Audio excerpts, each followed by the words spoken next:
संविधान खतरे में है, लोकतंत्र खतरे में है। ईवीएम पर भी सवालिया निशान परोक्ष या अपरोक्ष रूप से खड़ा किया जा रहा था। वैसे में लोकतंत्र की बड़ी पंचायत लोकसभा में आदरणीय नरेंद्र मोदी जी को एनडीए गठबंधन के नेतृत्व में बहुमत मिला। तो देश की जनता की आकांक्षा है कि तीसरी बार जब देश के प्रधानमंत्री आप बने तो युवा किसान, इस समाज के तमाम तबके के लोगों की उम्मीद है कि उनकी जिंदगी और बेहतर दिशा में काम कर पाए। कांग्रेस ने एनडीए अलायंस को नीतीश और नायडू डिपेंडेंट अलायंस बताया है। तो हम यह जानना चाहते हैं ना, कांग्रेस पार्टी से यह जानना चाहते हैं कि नरसिम्हा राव साहब को कितने एमपी पर प्रधानमंत्री बने थे, डॉक्टर मनमोहन सिंह किस पर बने थे। अरे गठबंधन इस देश की राजनीति की आवश्यकता है। क्षेत्रीय दलों की भूमिका महत्वपूर्ण होती है। इसलिए कांग्रेस पार्टी को भी इस बात का एहसास होना चाहिए कि इंडी गठबंधन में क्या हाल हुआ। टीएमसी चुनाव लड़ रही थी बंगाल में, आप उसको उत्तर प्रदेश में सीट दे रहे थे और बंगाल में न कांग्रेस को दिया न सीपीआई सीपीएम को दिया।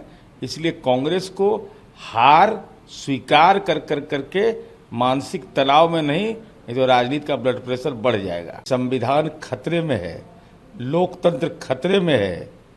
ईवीएम पर भी सवालिया निशान परोक्ष या अपरोक्ष रूप से खड़ा किया जा रहा था। वैसे में लोकतंत्र की बड़ी पंचायत लोकसभा में आदरणीय नरेंद्र मोदी जी को एनडीए गठबंधन के नेतृत्व में बहुमत मिला। तो देश की जनता की आकांक्षा है कि तीसरी बार जब देश के प्रधानमंत्री आप बने तो युवा किसान, इस समाज के तमाम तबके के लोगों की उम्मीद है कि उनकी जिंदगी और बेहतर दिशा में काम कर पाए।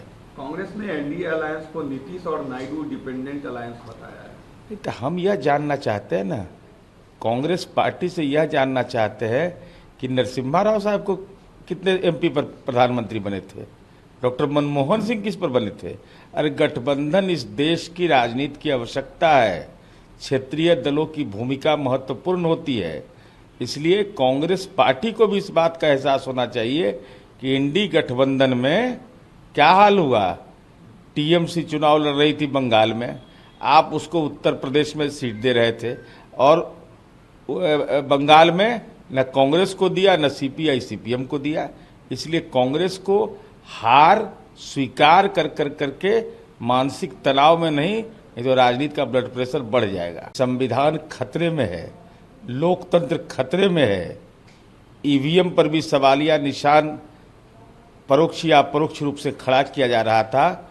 वैसे में लोकतंत्र की बड़ी पंचायत लोकसभा में आदरणीय नरेंद्र मोदी जी को एनडीए गठबंधन के नेतृत्व में बहुमत मिला। तो देश की जनता की आकांक्षा है कि तीसरी बार जब देश के प्रधानमंत्री आप बने तो युवा किसान, इस समाज के तमाम तबके के लोगों की उम्मीद है कि उनकी जिंदगी और बेहतर दिशा में काम कर पाए।